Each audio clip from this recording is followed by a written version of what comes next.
Students, इस video में हम exercise guidelines at different stages of growth and development के बारे में आपको बताएंगे कि हमें जो वृद्धि और विकास की जो विभिन्न अवस्थाएं होती हैं उनके अनुसार कैसे व्यायाम करने चाहिए। सबसे पहला जो हमारी अवस्था आती है वो आती है इन्फेंसी 0 to 2 ईयर, जिसको हम शैशवावस्था के नाम से भी जानते हैं। तो इसमें हमें कौन कौन सी एक्सरसाइज करनी चाहिए, बच्चे को कौन कौन सी एक्सरसाइज करानी चाहिए जिससे उसको उसकी बॉडी का जो मोटर डेवलपमेंट है वो अच्छा हो सके। सबसे पहले exercise to develop head control sitting and crawling, अर्थात बच्चे को ऐसी एक्सरसाइज करानी चाहिए जिससे वह अपने सिर को नियंत्रित कर सके, बैठ सके और घुटने के बल चलने की जो प्रक्रिया है वो सारी एक्सरसाइज इसमें होनी चाहिए। Then gross motor activity shall be promoted, अर्थात जो हमारी जो ग्रॉस मोटर हैं जिसमें हमारे बॉडी की जो लॉन्ग बोन्स हैं, जो लॉन्ग बोन्स हैं उन सब का डेवलपमेंट है, ऐसी एक्सरसाइज होनी चाहिए। Then exercise for moving arms legs reaching to object, अर्थात हाथों से संबंधित, पैरों से संबंधित तथा किसी भी ऑब्जेक्ट जो ऑब्जेक्ट सामने पड़ा उस तक पहुंचने से संबंधित जो भी व्यायाम होते हैं वो बच्चों को कराने चाहिए, क्योंकि बच्चा बहुत छोटा होता है। इस समय बच्चा क्या करता है, वो धीरे धीरे अपने आप को रेंगता हुआ किसी चीज़ तक पहुंचता है। तो यही सब एक्सरसाइज उसके लिए बेनिफिशियल होती है ताकि वो अपने बॉडी का, उसके बॉडी की जो भी बोन्स हैं वो डेवलप होती रहें, धीरे धीरे वो उनकी बोन्स जो हैं वो धीरे धीरे वर्किंग करती रहें। देन एक्सरसाइज लाइक थ्रोइंग, बच्चा क्या करता है, इस उम्र में बच्चा क्या करता है, किसी चीज़ को उठाता है उसको फेंकता है। कैचिंग, किसी चीज़ को हम उसकी तरफ फेंकते हैं तो वो उस चीज़ को पकड़ता है। एंड किकिंग, अगर हम उसके सामने कोई बॉल रखते हैं तो वो उसको बॉल को किक करता है। तो ये सब एक्सरसाइज भी होनी चाहिए। देखिए लिखा है exercise like throwing, catching and kicking ball. तो ये सब जो एक्सरसाइज थी ये आपकी इन्फेंसी एज में करनी चाहिए आपको। देन अर्ली चाइल्डहुड, अर्थात 2 to 6 ईयर, प्रारंभिक बाल अवस्था में हमें कौन कौन सी एक्सरसाइज करनी चाहिए। Activities related to fine motor skills, अर्थात हमारी जो बॉडी की जो सूक्ष्म गामक विकास से संबंधित व्यायाम करने, अर्थात हमारी बॉडी की जो फाइन मोटर स्किल्स हैं, मतलब अर्थात जो छोटी बोन्स हैं उनका जो डेवलपमेंट है उनसे रिलेटेड हमें एक्सरसाइज करनी चाहिए। Recreative and enjoyable methods of physical activity, अर्थात जो मनोरंजक और सुखद विधियां द्वारा शारीरिक क्रिया, अर्थात जो भी फिजिकल एक्टिविटी हम कर रहे हैं वो इंजॉयमेंट वाली होनी चाहिए, मनोरंजक होनी चाहिए ताकि बच्चा उनको अच्छे से कर सके, अच्छे से उसका मोटर डेवलपमेंट हो सके। सेफ़ एंड क्लीन एनवायरनमेंट, जो भी हम जो भी ये अर्ली चाइल्डहुड के टाइम पे जो भी हमारे को इन्वायरमेंट होता है वो साफ़ और सुरक्षित होना चाहिए। Then emphasize on participation not on competition, इस अवस्था में हमें मेन किस चीज़ पे जोर देना चाहिए कि हम पार्टिसिपेट करें, ना कि हम कंपटीशन करें। हमें पार्टिसिपेशन पर ज़्यादा जोर देना चाहिए बच्चों के, ना कि कंपटीशन पे। Then exercise to develop competence in movement skill, अर्थात गतिशील कौशलों को विकसित करने की क्षमता वाले व्यायाम, ऐसे व्यायाम करने चाहिए ताकि हमारी जो मूवमेंट स्किल्स हैं वो अच्छी हो सके, उनमें हम अपना कॉम्पिटेंस ले सकें, उनमें हम उनको हम और अच्छा कर सकें। देन नेक्स्ट जो आता है वो आता है मिडिल चाइल्डहुड 7 to 10 ईयर्स। तो इसमें कौन कौन सी exercise to develop fine and gross motor, इसमें हमें फाइन और ग्रोस मोटर स्किल्स दोनों को डेवलप करने वाली एक्सरसाइज करनी चाहिए। Then exercise to build and improve coordination skill, इसमें हमें कौन सी एक्सरसाइज करनी है जिनसे हमारा जो बॉडी का कोऑर्डिनेशन है, हमारे अपनी बॉडी का जो कोऑर्डिनेशन है, हैंड आई कोऑर्डिनेशन, हैंडों का, आँखों का, हाथों के साथ कोऑर्डिनेशन होना चाहिए, हमारी पूरी बॉडी का कोऑर्डिनेशन वर्क अच्छा होना चाहिए। ऐसी एक्सरसाइजेस करानी चाहिए, सामूहिक तालमेल वाली क्रियाएं। Then exercise to develop synchronize the movement of body part, ऐसी एक्सरसाइज करें ताकि हमारी जितने भी बॉडी पार्ट हैं वो सब सिंक्रोनाइज होकर समन्वय के साथ कार्य कर सकें।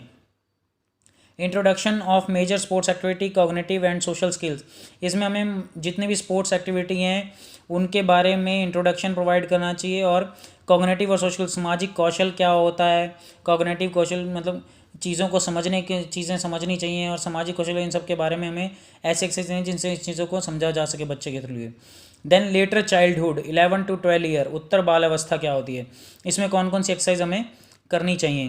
Then exercise to develop body control strength and coordination, इसमें हमें वो एक्सरसाइज करनी चाहिए जिससे हम बॉडी को संतुलित करने में मदद मिल सके, हमारी बॉडी की जो स्ट्रेंथ है, जो शक्ति है वो बढ़ सके, और कोऑर्डिनेशन, समन्वय, मतलब अर्थात हमारी बॉडी में कोऑर्डिनेशन भी अच्छे से आ सके। Then activities related to endurance should be avoided, इस अवस्था में हमें एंड्योरेंस, सहन क्षमता वाली जो भी एक्टिविटी होती है उनको अवॉइड करना चाहिए। ऑर्गेनाइज और team games to develop social consignation, हमें टीम गेम्स को ऑर्गेनाइज करना चाहिए ताकि बच्चे में सामाजिक जागरूकता आए, समाज के अंदर क्या चीज़ है क्या नहीं, आपस में खेलने से क्या हमें वैल्यूज़ को पता चलता है, उन सब वैल्यूज़ को पता चलता है। तो ये सब ऐसे ही ऑर्गेनाइज करनी चाहिए हमें team games. Then teach basic rules of sports that is fair play and simple strategies. बच्चों के लिए, बच्चों को खेल के जो मूलभूत नियम हैं, जो बेसिक रूल्स हैं उनको बताना है, जैसे फेयर प्ले क्या होता है, निष्पक्षता से खेलना क्या होता है, और खेल के लिए जो सिंपल स्ट्रेटजीज बनाई जाती हैं वो क्या होती हैं, इन सब के लिए। तो इस अवस्था में हमें ऐसे एक्सरसाइज करानी चाहिए, ऐसे गेम्स को ऑर्गेनाइज करना चाहिए।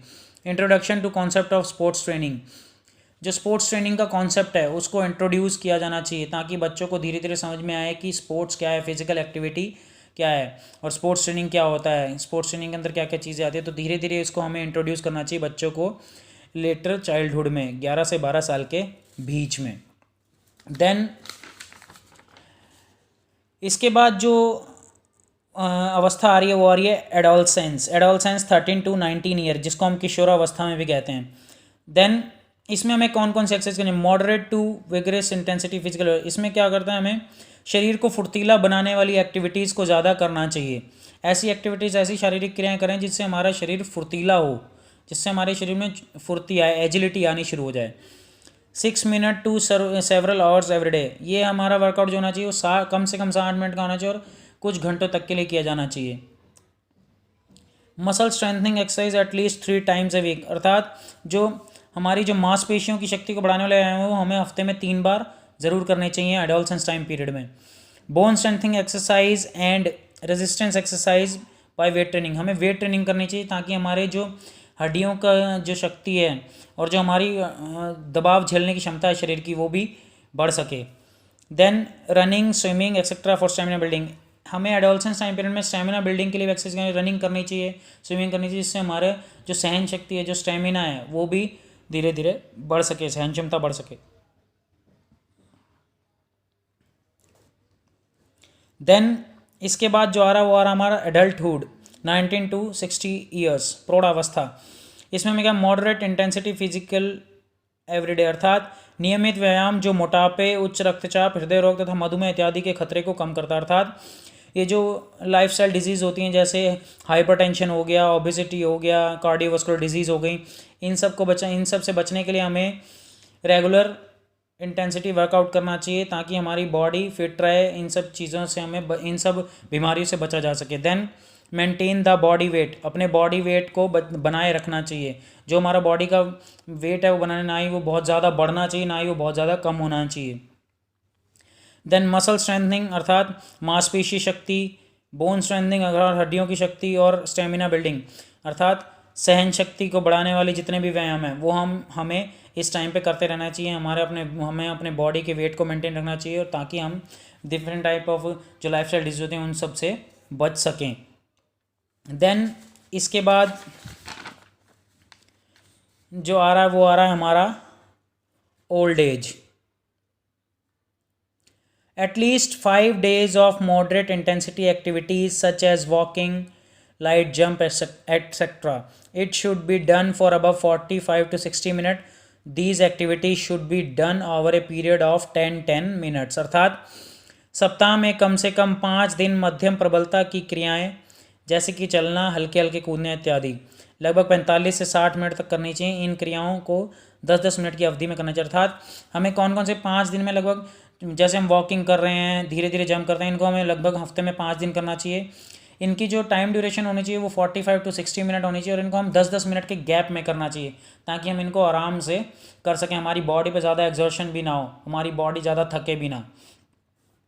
Then next, those who are more active than an elderly mature, they should do more than 30 minutes of height strength activities combined with the action of moderate intensity such as climbing stairs, running etc. अर्थात जो बुजुर्ग प्रौढ़ावस्था में बहुत ज़्यादा सक्रिय होते हैं, जिनकी बॉडी में बहुत ज़्यादा एनर्जी होती है, उनको क्या करना चाहिए, 30 मिनट से अधिक प्रबलता वाली क्रियाएं मध्यम प्रबलता की क्रियाओं के साथ मिलकर करनी चाहिए। 30 मिनट का जो वर्कआउट है, जो उसकी हाई इंटेंसिटी वर्कआउट है, उसको मिडिल इंटेंसिटी वर्कआउट के साथ मिला के करना चाहिए। जैसे उनको स्टेयर्स चढ़नी चाहिए, उनको दौड़ना चाहिए, रनिंग करनी चाहिए, जिससे क्या होता है उनकी बॉडी जो एनर्जी उनकी बॉडी में वो भी लगती है और ताकि उनकी बॉडी और फिट रहती है इस टाइम पीरियड पे।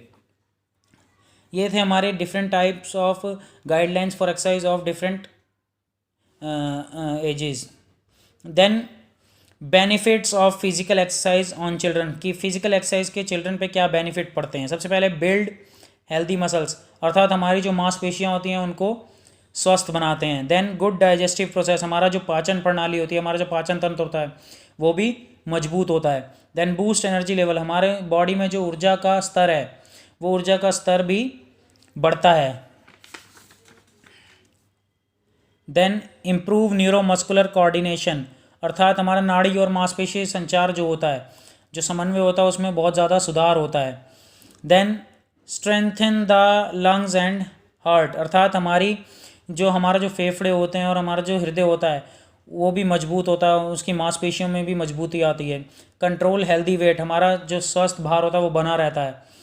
देन इम्प्रूव ब्रेन फंक्शन, हमारे मस्तिष्क के जो कार्य करने की प्रणाली होती है, जो कार्य करने की क्षमता होती है, वो भी उसमें भी सुधार आता है, वो भी इम्प्रूव होती है, एनहांस होती है।